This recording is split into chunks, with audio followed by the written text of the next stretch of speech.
যারা প্রবাসে থাকেন, দেশে আসলে কি কি গুরুত্বপূর্ণ টেস্ট করবেন আমি বলি, যারা প্রবাসে থাকেন তারা কিন্তু ওখানে চাইলেই সব টেস্ট করতে পারেন না। হয় টাকা থাকে না, অথবা ছুটি থাকে না, অথবা টেস্ট করলে রিপোর্ট অনলাইনে থাকে বের করতে পারেন না, অথবা আপনি তাদের ভাষা বুঝেই বলতে পারেন না, কারণ ভিন দেশে থাকেন। প্রবাস থেকে আসলে এই 5টা গুরুত্বপূর্ণ টেস্ট করবেন।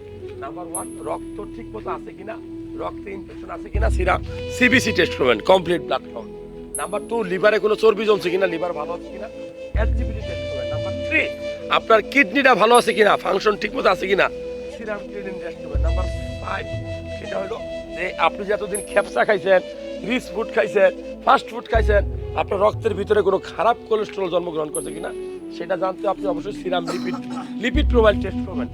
এছাড়াও আমরা বলি আপনার কিডনিতে পাথর, পিত্তথলিতে পাথর, পেটের ভিতরে কোনো টিউমার, আপনার লিভারে কোনো চর্বি জমলো কিনা জানতে হলে আপনি অবশ্যই একটা আলট্রাসোনোগ্রাম, হোল অ্যাবডোমেন, পুরো পেটের একটা আলট্রাসোনোগ্রাম করবেন।